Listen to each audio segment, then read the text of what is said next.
extremely well this evening, and I hope you're in the mood for some of the most terrifying stories ever posted to Reddit. Yes, you heard that right. So sit back, relax, get comfortable, get cozy, and get ready to be spooked. Now, with that being said, and of course, as always, without any further ado, let's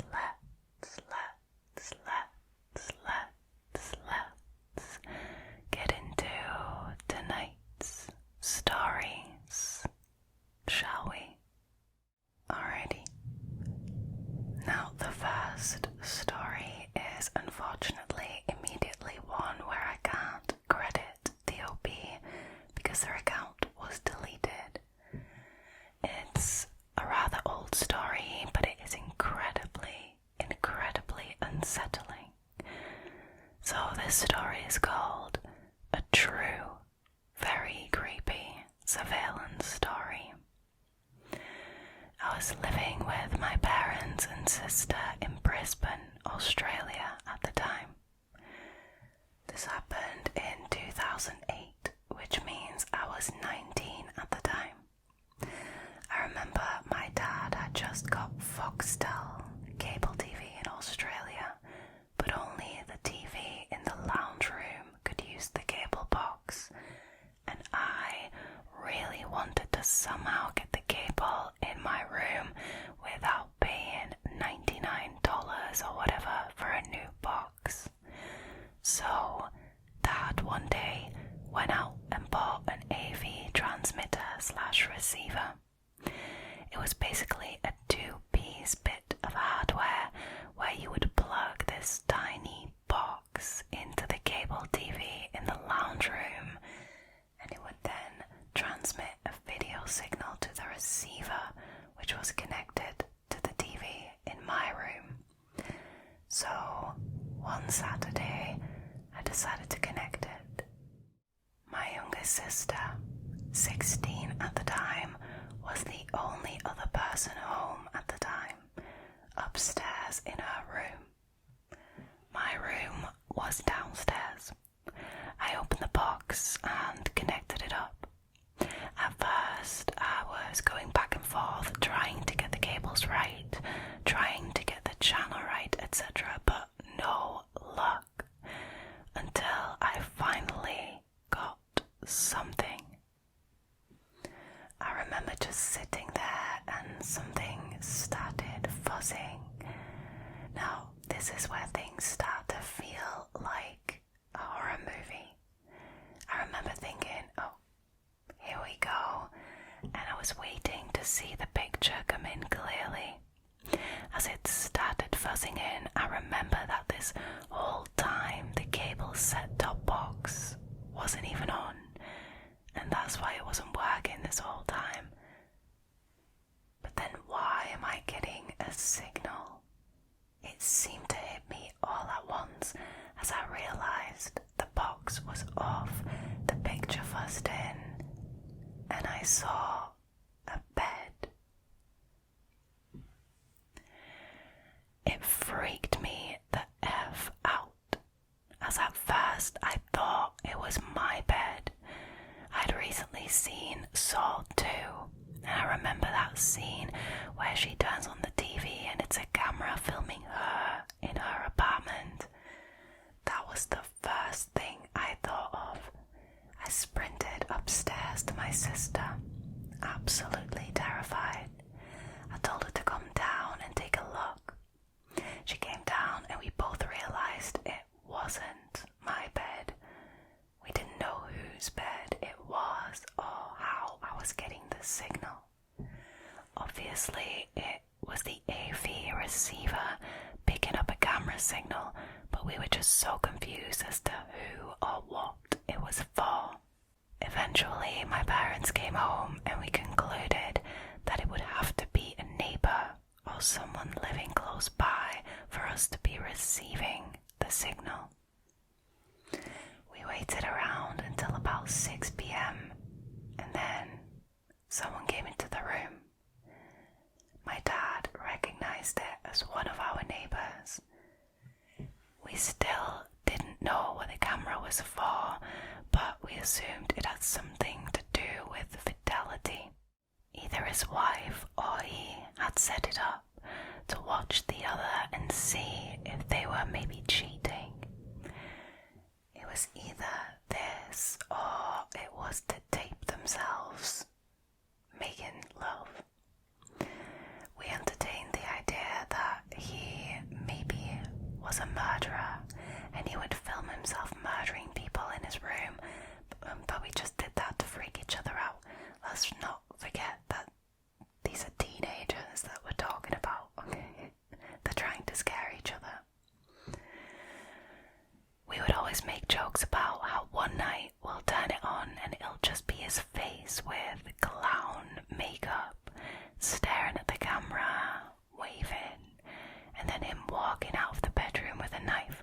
Now obviously this never happened, but what did happen was still super creepy. We connected to this signal for over a week, but after a few days the novelty kind of wore off. We felt a bit weird watching it. See, that's what I'm thinking. Like, obviously, firstly, these are teenagers and, you know, it's something you're not supposed to do is always more appealing and exciting, isn't it? But also, I kind of feel like this is morbid curiosity. Like, why are they picking up this signal from one of their neighbours? Why are they able to look into their bedroom? Why is there a camera in the bedroom in the first place, right? So it's probably a bit of both. Now, after a few days, like I said, the novelty kind of wore off. We felt a bit weird watching and just resigned to the explanation that it was to catch his wife cheating. Until one day, we turned it on and realised what we had discovered. Our neighbours were having a bunch of renovations done to their house. During weekdays, they would be out, and there would be workers at the place pretty much all day. It had been like this for over a month. We started watching the feed, and we saw a man walk into their room. It was the plumber that had been there regularly for the renovations. Now, he didn't think anything of it until he started opening drawers. I called out to my mum, the only person at home at the time, and we started watching it. He started getting the wife's underpants and sniffing them, to be frank, doing all that creepy stuff. At first we were like, oh my god, how embarrassing, like, he's being filmed. Will the neighbours see this somehow? I mean, I wouldn't just like lightly call this embarrassing. Oh, how embarrassing, this guy got caught sniffing some woman's underwear. That goes beyond embarrassing, to be honest. But then what happened next was truly terrifying. He slowly walked over to the camera and looked right down the lens. We were convinced that he knew we were watching. My mum immediately called my dad. I kept watching. He started fiddling with it and then put it back down. I told Mum that I don't think he knew we were watching, but he's definitely the guy that put the camera there. Dad came over, and by this time the plumber had left. Much to Mum's pleading, Dad went over to the neighbours to tell them what we saw. Mum wanted to completely stay out of it and was terrified, understandably so. When we told the neighbours, they had no idea what we were talking about. They allowed my dad to go up into their room, and what he found that was holding the camera was was an installed device in the wall that was designed to monitor water usage. Now, this was something completely normal at the time, as Brisbane had been hit with a drought recently and there were lots of water restrictions. Still is now, I think. The plumber had installed this into the wall, but he had fitted a camera behind it in the wall to watch the bed.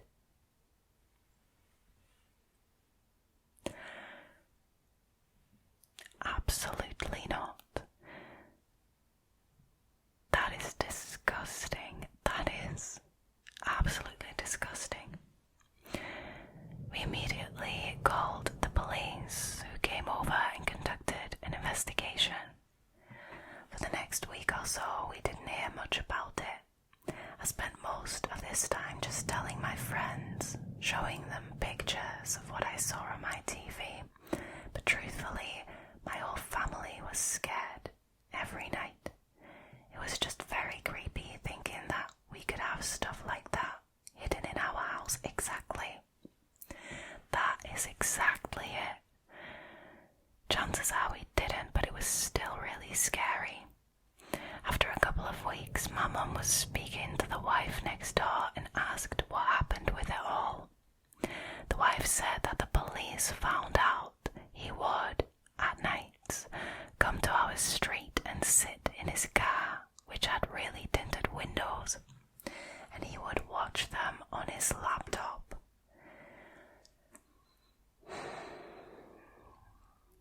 This is insane. This is insane. When Mum told me this, I got the biggest shivers.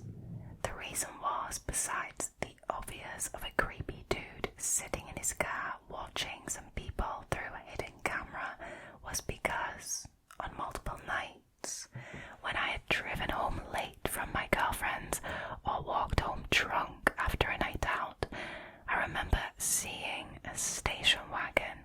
I don't know if that's what they're called outside of Australia, but it's like a big hatchback car. Now, I'd seen this always about 30 meters down the street from our house. It was never there during the day, always at night. I would walk past it and look at my reflection in the windows, assuming no one was inside. I was always so confused by whose car it was, but literally never thought it was anything.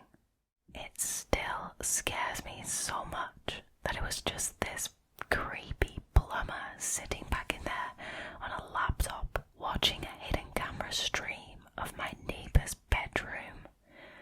Anyways, that's my story. It's all true, and it still creeps me out to this day.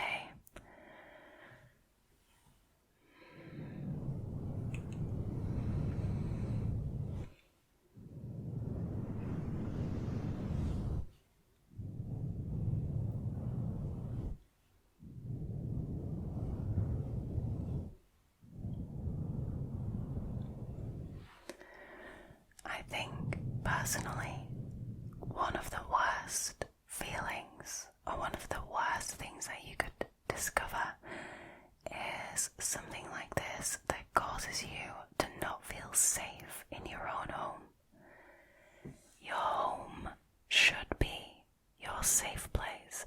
Your home should be where you can relax and unwind and be yourself. Your home should be at least the one place where you don't have to stress about creeps, about being watched, about the dangers out there in the world, right? But it's true, if you have workmen come in and do renovations, these people, they could have bad intentions, like this plumber installing a hidden camera in the bedroom. That is insane. Quite frankly, if I was this Redditor's neighbours, if I was in their shoes, I would probably do a very thorough search of the house to see if he didn't put any in the bathroom, for example, seeing that he was a plumber. Now, I'm sure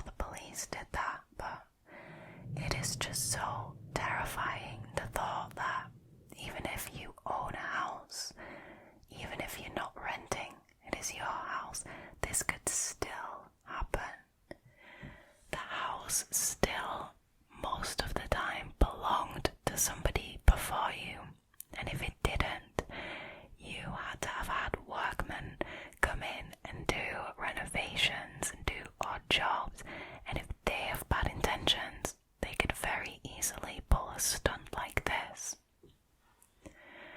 It is scary to me that this plumber, well, the whole thing is incredibly terrifying, but he would return every night to sit in his car near the house to watch the stream.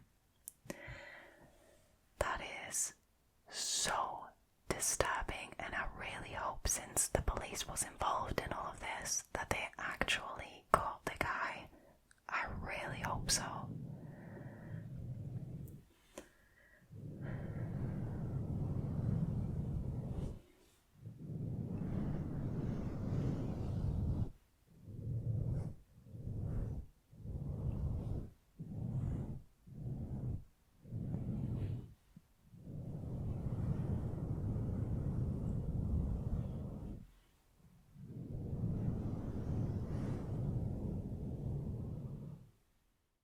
Alrighty, moving on to the next story, which was originally posted by a Redditor called ScarsAndStripes. Their story is called Roommate Wanted, Female Only. Amanda is my brother's girlfriend. At the time of this story, she was looking for her first apartment and moving out from her parents' house. Her and my brother didn't want to move in together since they had only dated for a few months and they thought that was too soon. She opted instead to search for a roommate online. Browsing Craigslist, she found an ad titled something like Roommate Wanted, Females Only. Now this sort of thing was common since the area she was looking in was mostly young professionals. The listing was for a room in a house for about $225 a month, which was quite cheap compared to most places listed. The occupant listed herself as a 23-year-old college student that wasn't comfortable with living with any males. The other roommate would have their own room and attached bathroom. So far, Amanda was pretty into this place. However, the listing only had a single photo from outside the property. Okay, sketchy. That is sketchy. That is very sketchy. Amanda sent an email wanting to meet the occupant and tour the house. Within 30 minutes, she receives an email back with all the details and time to stop by. The girl worked late hours and wanted Amanda to stop by at 8 p.m. Now when Amanda arrives, there is a handwritten note on the front door saying, "Door broken, use back door." Walking around the house, it looks nice but slightly unkempt. Tall grass, weeds, dusty windows, etc. Still no red flags for Amanda though. When she knocks on the back door, an older man opens the door. At first, Amanda thinks that she has the wrong house, but the man reassured her and says that the occupant, I forgot the name, was out and he was the landlord. The occupant had apparently asked him to meet Amanda since she was working late. He seemed pleasant and offered to show her around. Alarms started going off, but aren't at red alert yet at this point. First, the guy was clearly in his 40s, unshaven, and looked like he lived in a car. Also, only the kitchen light was on. As they walked around the house, Amanda noticed one huge red flag. There was no furniture whatsoever. Nothing. questions, but he seemed irritable to keep lights on for too long, rushing her around and only letting her look at rooms for a few moments. There was a single room that the landlord wouldn't open, telling her that it was the occupant's room and he didn't want to invade her privacy. As they walked down the hallway into the living room, she notices the front door has a blank nailed across it. Yeah, broken for sure. Now Amanda's creepometer is starting to ding, so she decides to wrap up the walkthrough and leave, but trying to do so politely. As she's giving the guy a, thanks for showing me around bit, he backs up and states that he forgot to show her the basement. Oh god, no, not the basement. It's recently furnished and would be a great rec room, and she should take a look down there. That's what he said. Now at the time, Amanda and the landlord are standing in a small hallway between the front living room and the back kitchen. In this little hallway was the basement door. When he opens the door, it opens outwards to create something of a barrier between Amanda and the back door. The basement is pitch black. He smiles, motions down the stairs and says, "Ladies first." Oh hell no. Oh hell no. Run, girl, run. What happens next is nothing more than a stroke of luck. Amanda gets a text just as some random person parks in front of the house. Thinking on her feet, she pretends that it's a phone call and answers her phone. "Hey, yeah, are you here? I'll come out from around the back and let you in. It's great, you have to see it." With a motion of confidence, she excuses herself around the landlord and walks out of the back door. She says the guy just looked at her like he was confused. Once she was outside, she sprinted to her car and sped like hell out of there. Hell yeah, Amanda. Hell yeah. I am so glad that she got herself out of that situation. When Amanda got home, she told her mother and my brother everything. The police were called. They took her statement and they went to investigate. The Craigslist post has been removed. Now what the police found out was the following. The house had been foreclosed over 6 months earlier and the property had been abandoned. When the police investigated, they found that the closed room that the landlord didn't want her to look in was where the man had been staying. There was a pile of old dirty blankets, rotten food and empty gallon jugs everywhere.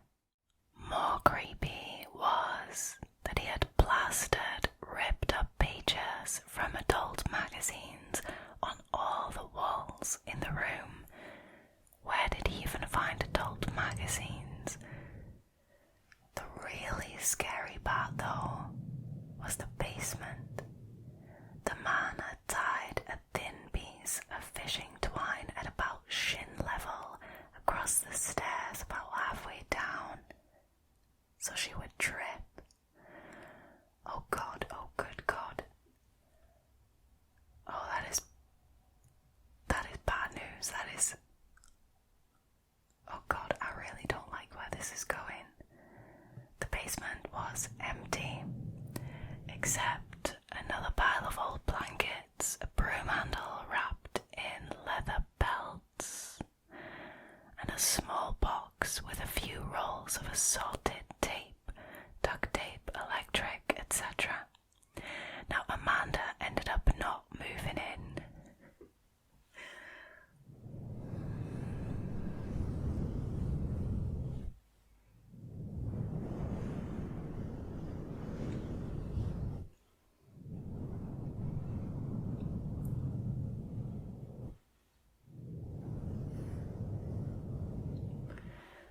Honestly, this straight up sounds like a murder house.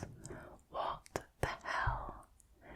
Like, no wonder there was only a photo of the outside, because if this guy had added photos of the inside of the house, everyone would have been able to see that it was shady AF.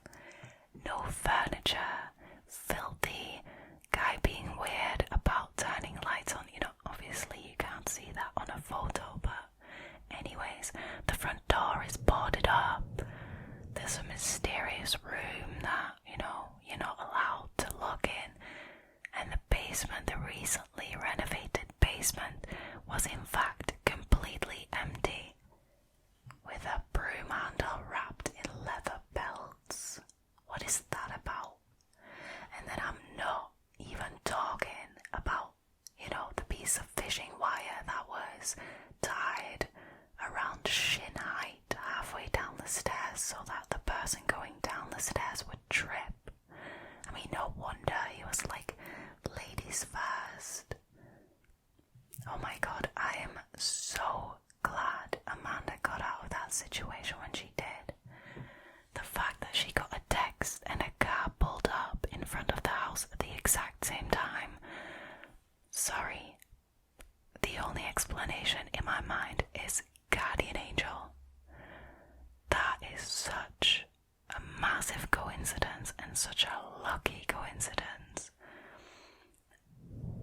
Good on Amanda for thinking on her feet. I mean, that is a very brave move. A very brave move. I'm really glad Amanda is okay, and I'm glad the police at least investigated this, and I am assuming that this guy is not active on Craigslist or anywhere else anymore.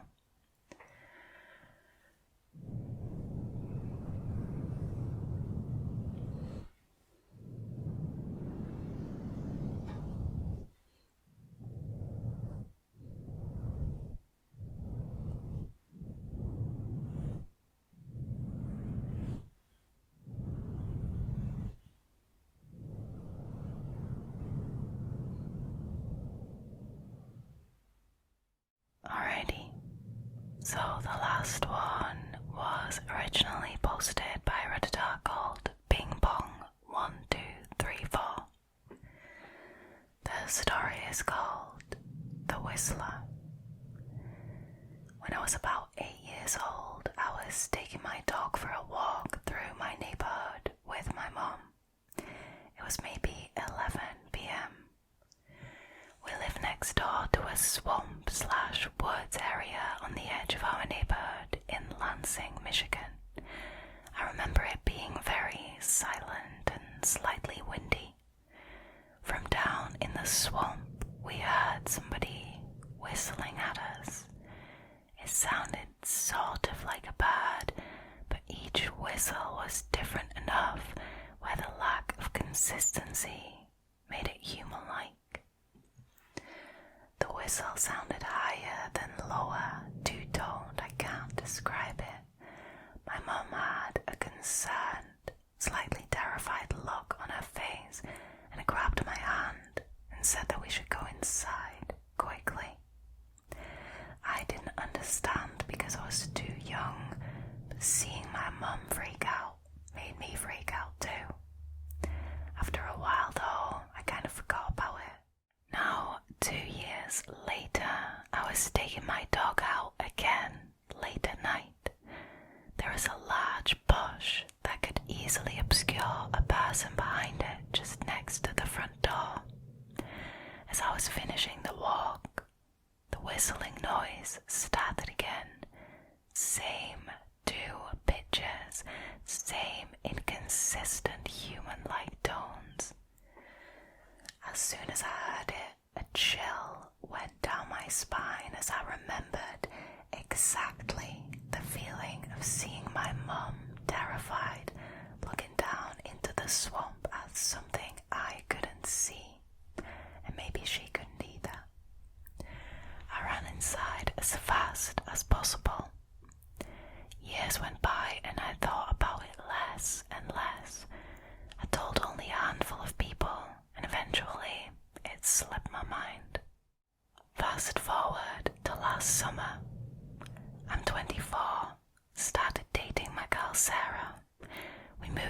South Dakota for work. For Independence Day, we decided to go to Pierre, SD, South Dakota, and watch the fireworks along the bank of the Missouri River. There was a free camping spot behind a hospital where you could pitch your tent, hang out, and see the fireworks up the river. That sounds really nice. We were near the end of the campground and there were very few people around us. As it was getting dark, the fireworks began. They were pretty far away, so the illumination they brought was very little. Thus, we had to sit right at the edge of the river to be able to see them. A huge thunderhead was moving in and a storm was imminent, so the air seemed electric and the wind was picking up. The atmosphere was eerie, to say the least. The police boats herded all the other boats off of the river and had left our area to do that elsewhere. Most of the other campers walked up the river to have a better view of the fireworks, but Sarah and I stayed back and we were drinking PBR tall boys and kicking it. Suddenly we heard the sound of a paddle methodically dipping into the water. We saw a figure steering a canoe about 20 meters offshore. Sarah decided to get more beers from the car, leaving me alone to stare at this mystery person. And then, of course, they whistled at me. My entire body was frozen and covered in goosebumps. It was the exact same whistle from my childhood, more than a decade earlier. Oh well, no. In South Dakota. I looked at the figure, but it was much too dark to discern who it could be. They were wearing a hat. When they were perpendicular to the shore from me, they stopped paddling, turned the canoe to face directly at me, and whistled right at me. I was so frightened I stood up and shouted at them, "Who are you?" They didn't say anything, just whistled a couple more times, turned the canoe 180 degrees and paddled out of sight. I'm a videographer, so I already had my camera by my side and I was taking video of the fireworks. As the canoe was almost out of sight, I grabbed my camera and got a shot of them whistling as they went away. When Sarah came back from getting beers, she was very confused as to why I looked so freaked out. When I explained it to her, she was a bit freaked out too. I was convinced that we would both be murdered that night. How did this whistling person follow me after 14 years all the way to South Dakota? That is what I want to know. Was this a coincidence? Why was it the same whistling noise? Who was that person and where did they go? So many questions still unanswered. To this day, I'm more afraid of being outside in the dark where I might hear that whistling again. Now, you guys, what you need to know about this story is that the whistling was caught on video. The Redditor says so. I will add the link to that video in the description box and it should appear somewhere up here on the screen. For those of you who don't want to watch the video isn't inherently scary, but the whistling definitely is, and you can kind of get an idea of the eerie vibe that was going on. But the whistling was clearly two-toned and very consistent, like it's a constant. But you guys should really have a look at this video because it multiplies the creepiness factor by 100, and this story is already creepy enough as it is. Honestly, this is more of an unsolved mystery because why is there so much time in between the encounters, and why did this whistler follow the Redditor all the way to South Dakota? This blows my mind. I mean, I can't blame the Redditor for being scared and uncomfortable, being outside in the dark, just scared that this might happen again. Honestly, it kind of reminds me, you know what it reminds me of? It Follows. Very good film, by the way, It Follows. But that could be an explanation as to why it took the whistler 14 years to find the Redditor again, because the whistler had to get there on foot, or in a canoe, I suppose. Anyways, speculation, but that just popped into my brain.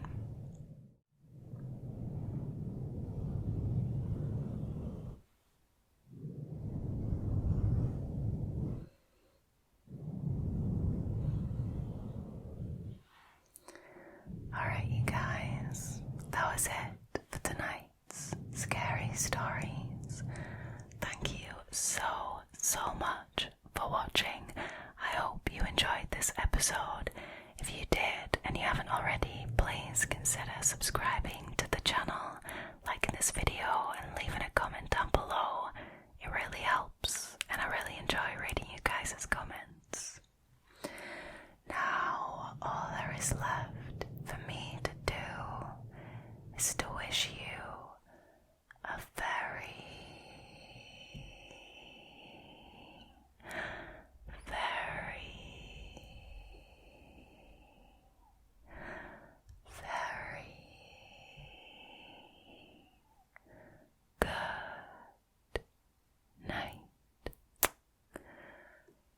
good night. Sleep well, sleep well, sleep.